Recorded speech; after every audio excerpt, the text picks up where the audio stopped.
you're gonna look great. But if you wanna stay in shape, well, you better hit the GymWits. That's right, man. Tell 'em. Welcome to the GymWits podcast. I'm Ryan George.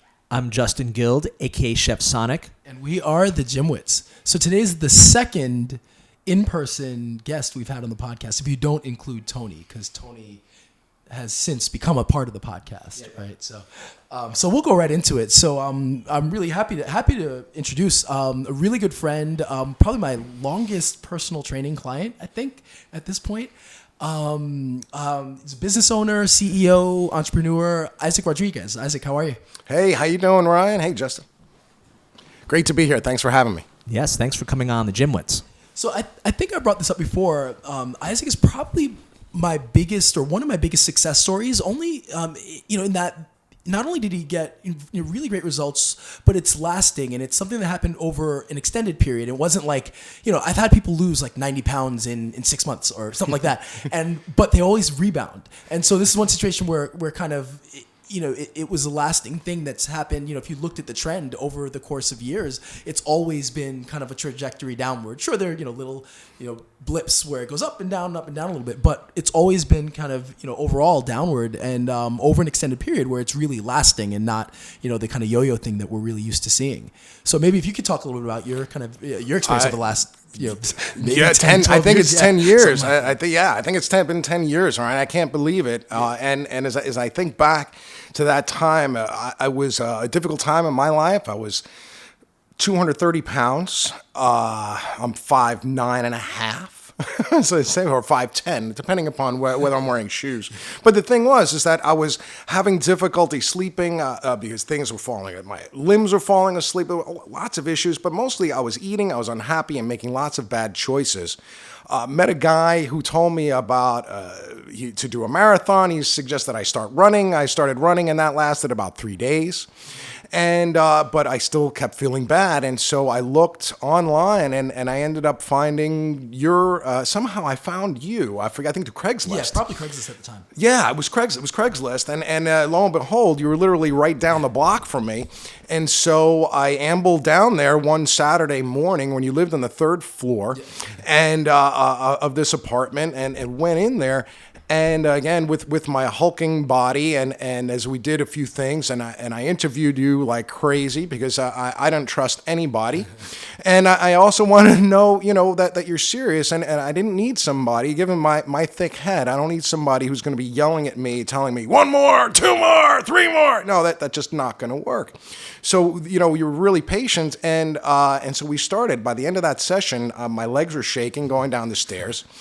And we started, meeting once a week, and every week. So I would be sore, have difficulty walking really bad for the first couple of days.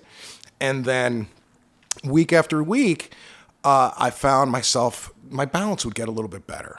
And then I started feeling a little bit stronger, even though I wasn't working out more during the week.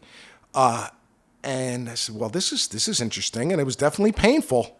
Let me tell you, it was painful, having to, for the first few days after the workout, but I had to keep doing it because I knew I had to do something. And through our conversations, and the other thing I want to mention too is these workouts that we have. It's an hour a week. Your approach was one that. It was amazing. It's just very much like you do as much as you can. You direct it, and it's low impact. I guess is the best way I could describe it. Low impact in the moment, tremendous impact afterwards. My God, when I work out for myself, I don't feel the soreness that I do after feeling like an hour being with you, and then just one more, drinking some coffee and a little bit of water, and that's it. An hour flies by. So I have a question, and I know that we could get into this and actually talk at length about this, but as you started to get in better shape and feel better, how did it affect you professionally? Oh, well, professionally was a huge bonus. It gave me more confidence that what I was doing, and things started fitting better. I started feeling better. And so my interactions were getting better. I didn't feel as self-conscious as much as I did before. Every time I would look in the mirror I would wear a tie at the time, and tying my top button was extremely difficult at a 17.5-inch neck. And I didn't want to get any bigger. I was pushing a 38, and I'm saying, these suits, I can't buy any more suits. This is crazy. But it helped me absolutely from a confidence. And when you look good, you feel good. So I think another really important part of your kind of transformation or change has been that, you haven't taken it up to an obsessive level, where you're working out 5 days a week and hyper focus on everything you're eating. So, but I have noticed a huge change in how you eat and in your diet. And I guess maybe can you talk a little bit about how the exercise informed other parts of your life? Like, how did that change how you eat, your eating, or maybe sleeping, or any other habits that you might have had? Like, how those have kind of changed over the years to kind of lead to your kind of consistent change? Sure. Well, it was so long ago, you probably don't recall me incessantly asking you, how do I make this go away faster? What can I do? What kinds of things I can do? And it was, the answers were always the ones that I already knew, which was, well, you can work out another day during the week, or another 2, or do something, or you can start looking at your diet. And what you did, with that, at the time, I was eating sugary pastries in the morning. I was eating fast foods all over the place, shakes and whatever, and not even thinking about it. The Pepsis, the Cokes, all of that stuff. And so, once I started reporting to you once a week what I was eating, there was one moment as I was driving home late at night from a meeting or what have you, when I would usually stop at Wendy's and pick up a triple cheese. No joke, triple cheese, large fries, large Frosty. We're talking, 2,000, 3,000 calories, whatever. I'm probably even understating it. But this was something I would do. And I was almost pulled into that Wendy's, I have to tell you. But it was that defining moment that I'll never forget, where I said, there's my mind speaking to me saying, oh, you're going to have to tell Ryan on Saturday that you had this. And my mind said, you don't have to tell him. And wait a minute, what am I doing this for? Again, this is the conversation that in my mind is saying, wait a minute, this is not, what's the point? What's the purpose? And so I drove by that Wendy's. But I do want to, in that instance, but I do want to say in terms of what's important was that what your philosophy and what you allowed me to do was you allowed me to have Wendy's. If I had it that week and I reported it to you, you'd say, okay, just try not to have fries next time. Mm-hmm. And that helped so much, because then it gave me permission. And once I had permission, I made the right choice. Yeah. And so it's like accountability is a huge part of it. So often I think for anybody, even if you're not working with the trainer, you need some way to hold yourself accountable. And I think that's a huge key for anybody. And yeah, it works. And also that's the other part is, you can't beat yourself up over choices. You just have to make the right choices. But so it's this kind of fine line to figure out how to. And being honest with yourself. Yeah, yes. I think that's, overall, and John, I think across the board, the issue of, the emperor doesn't have any clothes on, he doesn't want to know. That I think we fool ourselves more often than anything else and go through tremendous lengths to do that. So over the years, what's kept you motivated? Because I think for some people, they're even as they make progress, they lose. It's hard to maintain that motivation throughout. So do you kind of find you go through periods where you're less motivated than others? Then what for you kind of keeps you focused and on the right track? Well, I can tell you there were many Saturday mornings where I would be like, God, I hope Ryan sleeps late. I hope he comes late. I want to go back to bed. I don't want to do this. There were many Saturdays, and that you did, or there were times that you did, and then I missed that Saturday. And yes, I slept, but the following Saturday when we got together, it hurt a lot, and a lot more than it normally would. And I said, I didn't want to stop, because only once a week is once a week. I do it just once a week. I mean, geez, if I can't do it for once a week, what the hell can I do with my life? So when you started seeing results, how did that influence other parts of your life? I know you talked a little bit about your professional life, but just in general, maybe the way that you would think about things or your focus or anything along those lines. The thinking is the key with everything else, and changing the way I thought about things, changing the way I thought about my body and what it is that I was doing with my life. So important was the idea that I could see that it's working. I felt stronger. I was more balanced. When I would put on my socks, I could lift up one foot. And that was after maybe a couple of months. And I said, wow, I wasn't able to do this before, and this really works. And then I started realizing, well, hey, wait a minute. This is no different than what I grew up doing very often. Is I took piano lessons. I've taken guitar lessons. I've taken singing lessons. I've taken all sorts of classes and lessons and been with teachers and gone through this process, but never connected them. And now it finally came together. The epiphany was that, well, wait a minute. Yes, I have a lesson with Ryan once a week, and I can practice during the week, and I can get better that much faster if I practice more, if I do this drill or that drill, depending. And so now all of a sudden, the dots were connecting. And not only connected with music, but it connected with anything else that I wanted to accomplish. And so that gave me the freedom to tackle and the freedom and the power, really, if you will, to tackle anything. The idea that you can do anything that you want is true. It just takes time and effort. All right, so maybe we'll shift gears a little bit. Speaking of anything that you want to do or anything that you do, what is it that you do? Well, I own and operate a consulting company called the Double Eagle Process, where I do a number of things with that company to help other companies as well as individuals to reach their goals, whatever they might be. And using the same approaches that I've used myself in building my business and building my body and being able to play music on piano, whatever it is, and also using the creative techniques of the theater to show people that it's not all about dollars and cents, that the dollars and cents will absolutely come. And you need to know those skills, but it's important to understand the balance of the soft skills as well. So what is a consultant? Because it's kind of one of those kind of titles that you hear often, but and I know it's really important, and there's a lot of value in it, but it's kind of, if you ask me to describe it, it's one of the things that's maybe difficult or maybe not difficult to describe, and I just don't know. So like, what does a consultant do? Yeah. Or is it like a wide net that everyone kind of has their own? Yeah, it's let me tell you, in terms of everyone calls themselves a financial advisor. A lot of people call themselves consultants. The value proposition of a consultant really lies in the consultant. And I can tell you from my experience in the consultants that will come in and tell you what to do. And then there are consultants that come in and show you and get it done. And so the difficulty with consulting, a lot has to do with the owner, and like we kind of touched on before, the idea of the emperor not wanting to know that they have no clothes on. The consultant has a very difficult task in very gently showing the business owner that, hey, you know what? You don't have any pants on. I know you think you do, but you really don't. And someone's going to call you out on that, or that's the reason why you're not selling, or whatever it is. So I had owned a business for years with a partner.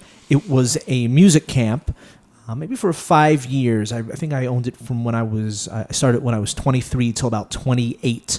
And it grew, and it was pretty cool during that time. We had brought in some consultants, and also the partner that I worked with on the camp, or that I owned it with, I still work with her now, although I no longer own the camp. She has a small business, and I know that for small businesses, consultants can be very valuable. And I've seen, as she's brought in consultants that have helped her with everything from organizing the tech stuff to financial stuff and everything and anything in between. Although sometimes I would look at what they're doing and how much they were charging and how much she was spending for them, and I'm thinking, some of the stuff seemed pretty obvious. I could have told her this. What is this guy really doing? Is he worth what he's charging? Is she going to get it back, or is she just spending money to make herself feel better, or I don't know, feel better, but I don't know if that's the right term, but just, or make her feel like she's accomplishing or moving forward. So how do we know as small business owners, or even mid-business at any level of owning a business, if the person we're hiring is right for us, and if we're actually going to make it back, or if we're just spending to make ourselves feel like we're doing something?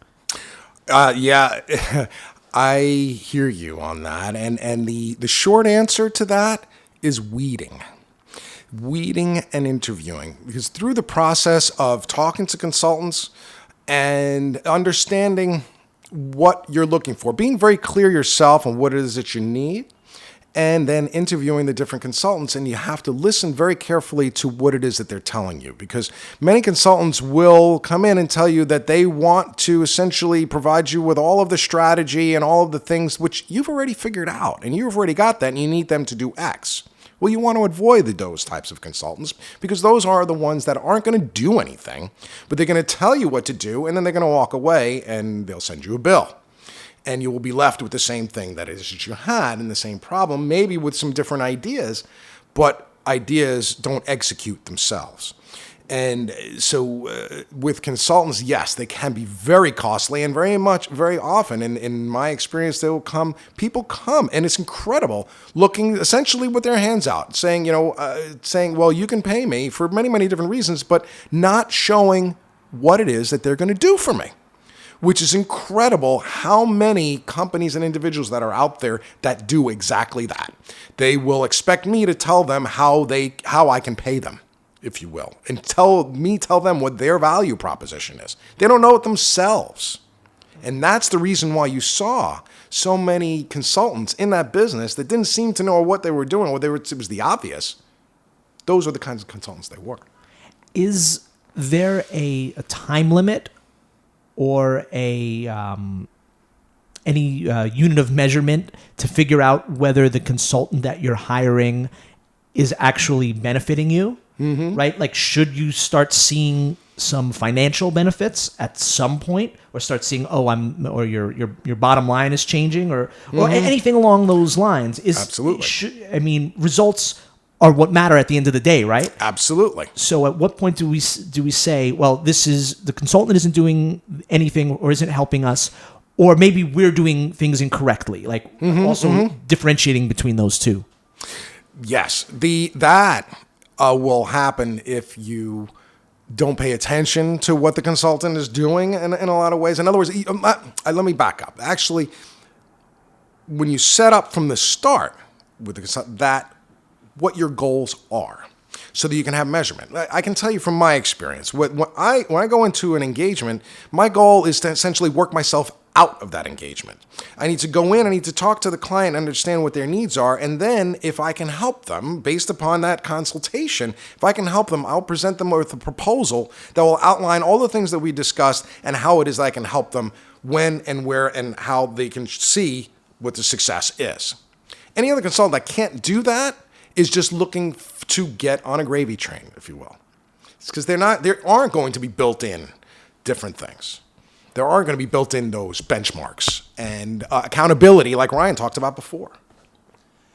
So what I guess to pivot a little bit to individuals, and I guess you could do this with business, whether it's a business owner or just an individual. What are the common financial mistakes that people do make? And I initially was just going to be about, an individual, but then I thought, what are mistakes people make when starting a business too? Sure. So maybe if you can tackle both of those. It is a lot of similar, and kind of what we talked about before, in dovetail also with the idea of, I know it's a kind of a buzzword now, mindfulness and that, but it works. The idea is if you're present and in the moment and you understand what it is that you're doing and why it is that you're doing it, can go a long way. For example, on the idea for personal finance and financial fitness, so the idea that when I started working out that once a week, I was clueless. I was eating willy-nilly. I didn't know if I wanted a sugary thing, I'd have it. It didn't matter.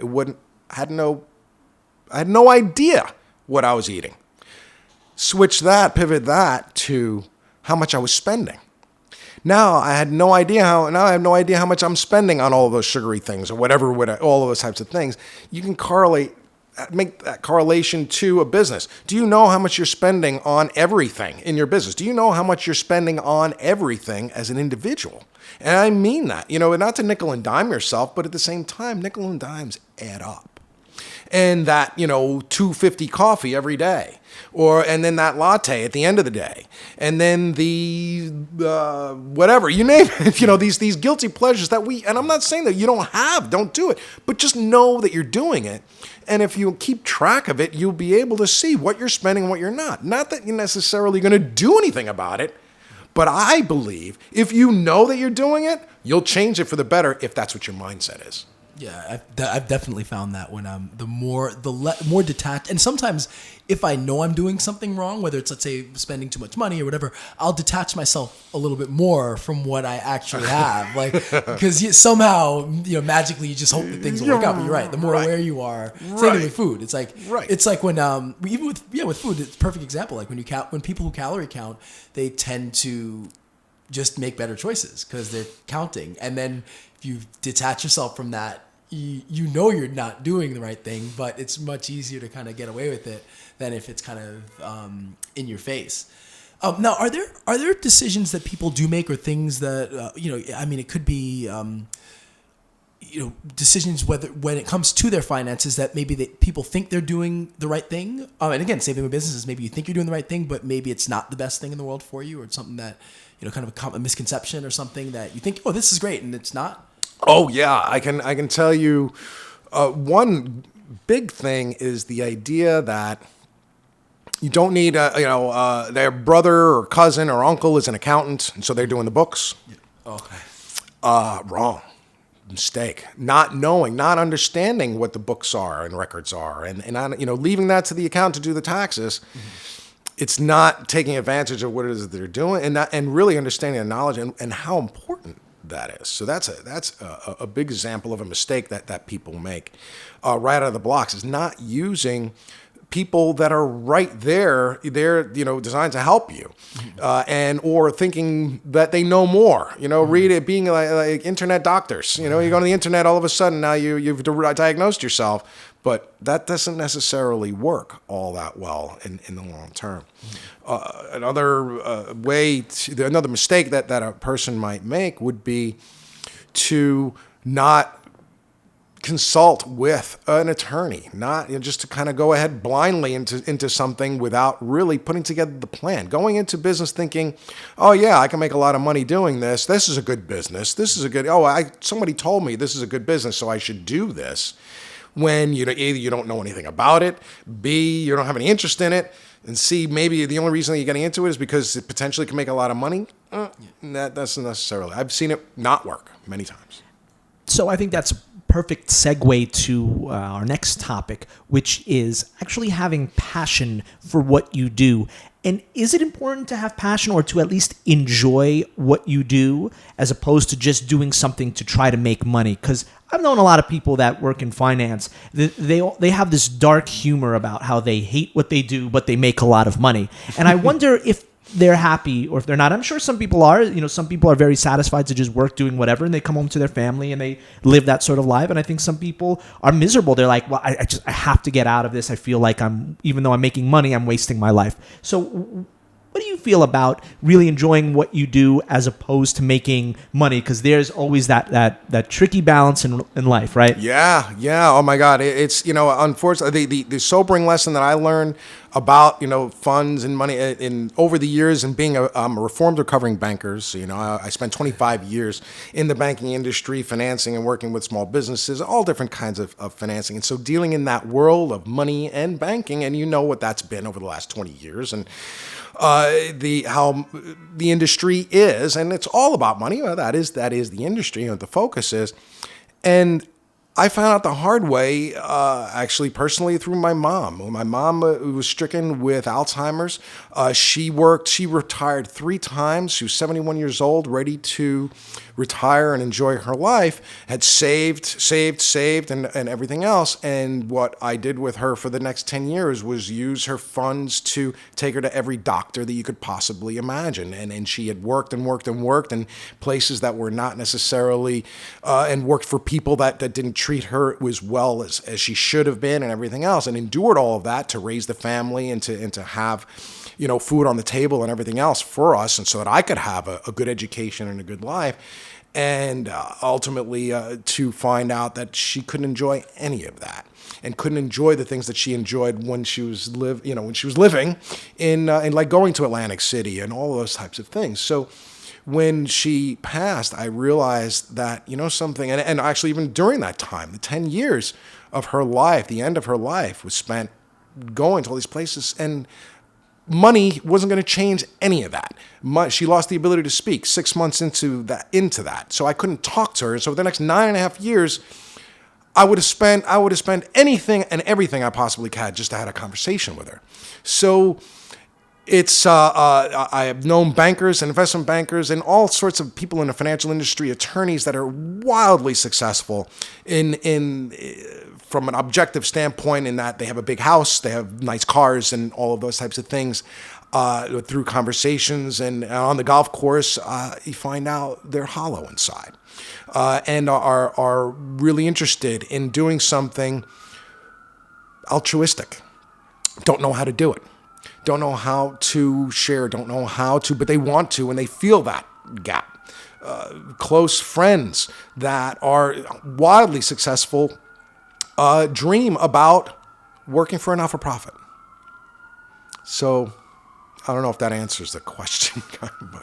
So my question is, I'm one, I think, I do kind of what makes me happy, and I have lots of activities and passions, and strangely enough, I've been able to earn income through the different things that I do and that I enjoy doing. So I think, luckily at this stage in my life, I've never had to work a job that I didn't have a passion for, I didn't enjoy. But it's, it's not always the easiest thing to say. And if you need to make money, you need to make money. But I guess how does one maybe balance the need to, or the desire to do what they want and enjoy it, but also, the reality that you got to make money, you have to earn an income. Is there a way to make that work or balance it? Yeah, balance. You said that's the key, and that's the word. Because even though you did a lot of different things that you enjoyed, and you had passion for, in those things that you were doing was a lot of crap that you didn't like doing. So there's a ton of that. So, but you were still involved in something that you had passion for. So that just in you describing it, you can hear that you don't even consider that all that crap, and there was a lot of crap. And there was tons of work that you didn't hate it to do, but you were in something that you loved and something you were passionate about, and that makes all the difference. And but going back to the idea is that, yes, absolutely, you got to be realistic. You got to be, can you survive basket weaving? If that's what your passion is. I don't know. The question is that possible? I think the answer is yes. The question is, how much time do you have and effort do you have to do that? Because you can be successful at basket weaving, and the question is, how successful, and what's the definition of yours? What's your definition of success? How much money does that mean? So there are really two questions in there to me, is that how much money do you really need to survive and live, to do what it is that you enjoy, or how much is it that you want? Yeah. Yeah, no, it makes sense. I think that's a really important thing that people don't consider. And I think it's a very American thing, because when we travel, we define ourselves by our work. And when I travel and I meet people, that they don't. And it's kind of one of the jarring thing that you start to notice is how much we define ourselves by our work. But we define ourselves not only by the work, but by the money associated with it. So kind of like our first thought is when you're a kid, you don't want to be a doctor or a lawyer. Well, when you're really young, it's like, I want to be a policeman. I want to do something exciting because you love that stuff. But then as you get a little bit older, it's like, I want to do something that makes money, but it's not because I'm passionate about it, or at least that's not what's pushed on you. It's because that's going to make money. And I think that's a mindset change that something that we need to change, where yes, we need to make money, and you do need people that are going to do jobs that maybe you're not passionate about, but I think the money isn't everything. And you're right, like kind of what is success? And is success, like to me, success is more, having close friends, having a few good friends, doing things that you enjoy doing, and, being able to afford to do the things you enjoy doing, right, versus like having, millions of dollars stashed away. And you can take trips to wherever, but who's going with you? Yeah. To me, there are so many things that are more meaningful in life that you can't buy. For example, the most recent position I had was running an old company where the people were not treated well. And the most basic need was left, and that was they were not listened to or understood. And so they were just beings. And when you reduce someone to that, it's not comfortable. It's and people want to be just heard and understood, and it's a tremendous feeling that has value that is priceless. So, sort of related to that a little bit, just hearing you speak about people, being listened to and just sort of wanting to be understood, sort of gave me an idea, and it's a question I've often wondered, and I've gotten some different answers, but I think you'd really be able to speak well on the subject. With social media and everyone talking about their lives all the time, their jobs, their careers, everyone is trying to push themselves. It's not that expensive to make a really awesome website. You can have many different channels, right? You can push yourself up and you can make yourself seem like you are the most successful person in the world, right? And everyone's doing it because it's pretty easy to do now. Mm-hmm. How do you not get overwhelmed if you're trying to start a business, or you're maybe not struggling in your career, but you're not where you want to be? And I know that no one is ever where they want to be, right? You could take someone who's enormously successful and they still feel as if they haven't achieved what they feel that they can achieve. I know that that's a very common human feeling. How do you not get overwhelmed, or how do you not get discouraged when you see so many different people and businesses and everything around you that seems as if everyone is doing so well and is so successful, and you're like, well, I'm still going for what I'm going for. I'm not there yet. How do you not get discouraged when you see all that stuff? Well, in your description, I think the best thing I could take out of that is the word seems. Everything seems. Recognize it's if you're feeling down, or you're feeling like, oh, everybody else is doing so great, everything, so on and so forth. They seem to be doing great. How are they really doing? Do you really know? The question is, and what's their definition of success may very well be very different than yours. And there's, my feeling is that there's no judgment. I don't judge anybody for how it is. If you're happy, God bless you. I don't care how you got there, where you got there, whatever it is, but you're happy. And you know something? That's what I strive for, to be content, and like Ryan said, to do things, to be with people that you love, to do things that you enjoy, and have a whole fulfilling life. I think is what everyone it really wants to strive for, and what gets in the way, and what I've seen in the banking business, in the financial business, the money ends up, and it's the story as old as time. The money doesn't buy everything. Now, one thing that money can buy is a franchise. Yeah. and I guess in this new economy is evolving, and many jobs that existed even 30 years ago are just gone. They just do not exist. So you hear it advertised quite a bit. Start your new gym franchise, or start your new cleaning service, or this or that. It's a hot new industry where you just have to put in the money and it runs itself, and that's it. And you're going to make a lot of money, and you're not going to have to do that much work, and it's not stressful, and it doesn't have all the things that that's entailed with running a business, but it's just great. So purchase our franchise and you'll live a happy life. What do you think about all this franchising that's going on? Well, with that, I can say, and the rule of thumb I always live by is, if it's too good to be true, it's too good to be true.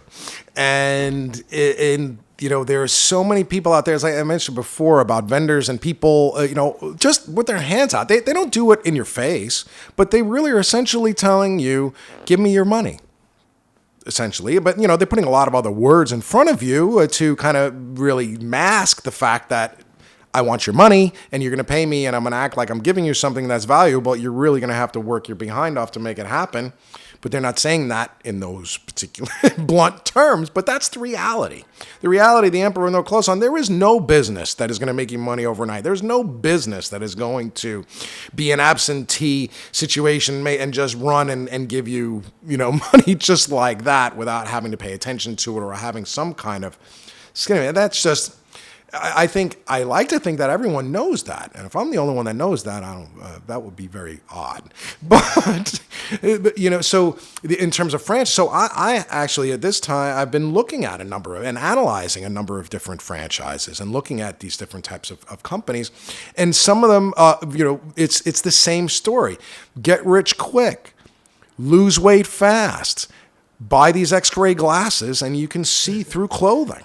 It's these things in the old magic book and the old comic books, there's in the back, the X-ray specs. They don't work, the way they say that they're going to work. And you have to keep that in mind, the realistic aspect of it. Does that make sense? Absolutely. Now, are there some franchises that could seem like someone who's looking to invest might want to maybe partake in? Right? People say that like a Dunkin' Donuts franchise, that it's in a decent location, is almost a sure thing, right? Are there sure things, and are there franchises that make more sense than other ones? Oh, yes, without question. Now, I can go back to the 90s, in the early 90s, the McDonald's was the thing. You couldn't get a McDonald's franchise. It was just, again, you're printing money, and the folks that had a number of them were really doing essentially very, very well, and they were able to grow. Now, McDonald's, not so much. It's a different type of a situation.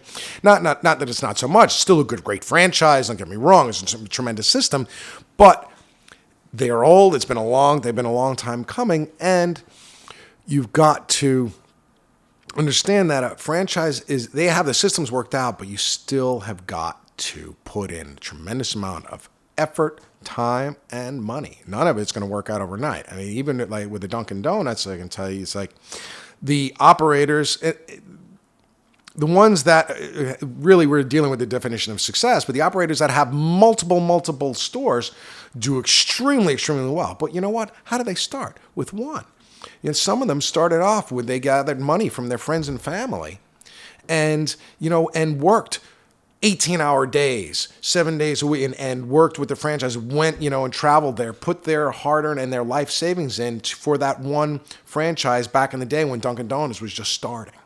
So the idea that now you can now you're going to pay top dollar for a Dunkin' Donuts franchise, because it's already been proven, because someone's already gone through all of that. You follow what I'm saying? That's the kind of thing. Is there one thing that's going to happen? What's going to happen is that, I don't know. What's your crystal ball look like? So depending on what you buy. So pivoting back a little bit to individual finances, let's say, we live in a society where most people, I would think, live paycheck to paycheck and are just getting by.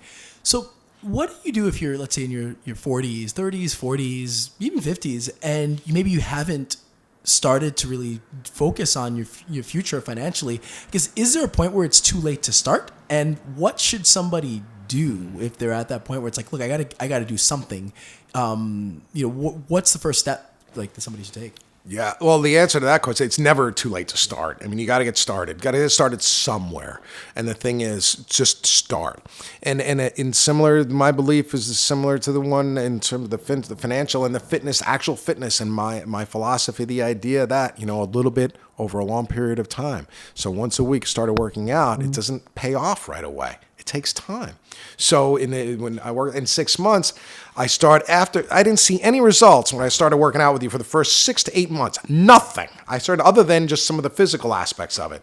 And it was just bizarre because I didn't see any weight coming off. And then all of a sudden, 15 pounds just went right off. It's like my body said, okay, you're going to stay with this, so I guess I don't need all of this extra weight. And so taking that to financial fitness, the idea is like let's say you start tomorrow, and even connect it to your physical fitness. All right, I'm not going to have that sugary drink, or I'm not going to have that thing, but I'm going to take the $5 I would spent on it, I'm going to put it in this account, and I'm going to forget that it's there. And you'd be shocked over time. You put that in that savings account, that's going to make 1%, whatever. But you know what? It's 1% more than you had before. 1% of nothing is nothing. 1% of $5 is that 5, whatever that math works out. I'm not good at math. I told you I was a reform banker. But the thing is, so you get the idea. It's that you have to start somewhere and know that it's not going to happen overnight. It's going to happen with consistent effort over time. I think it's 5 cents. That's it. Right? Thank you. Yes, thank you. See, that's what I have an accountant for. So I know this might not be your field of expertise, but you've been in banking and finance. You know the ropes, and you've seen things bubble. Just a quick idea. What do you think about the cryptocurrency? Oh, you think wow. Bitcoin's going to just go poof at some point? For what it's worth, I put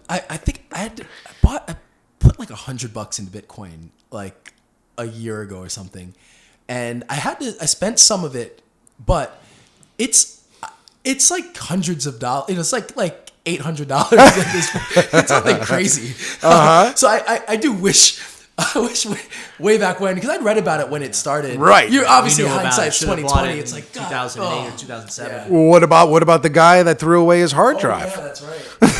I mean, he's been searching through landfills. I think he's still looking through landfills now for this hard drive to try and track it down.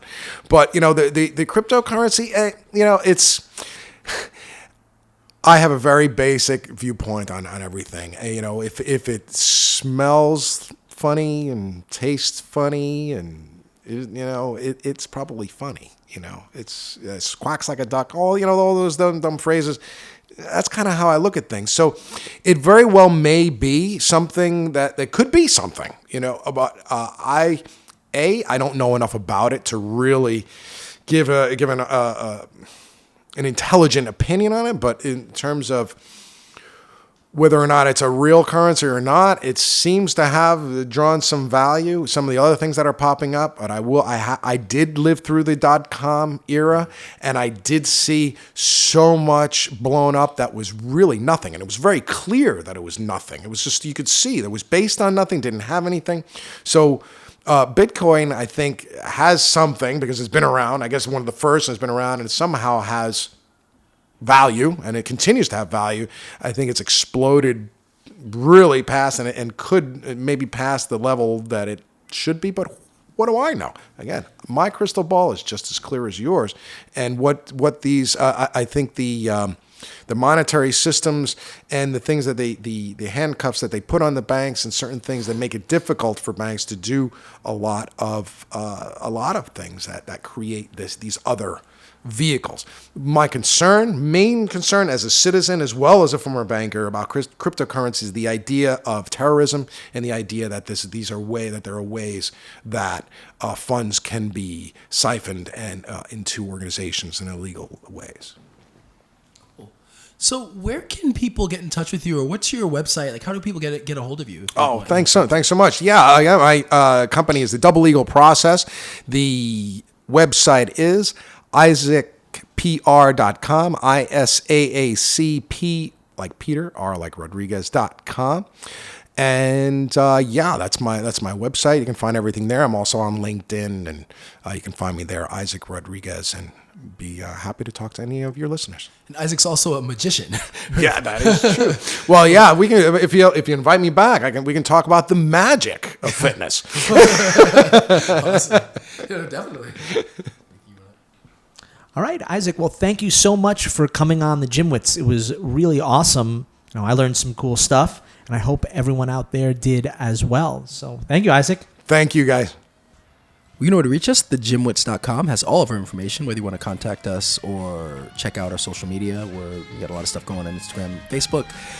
So as usual, I'm Ryan George. I'm Justin Guild, a.k.a. Chef Sonic, reminding you that truth does not sell. And we are The GymWits.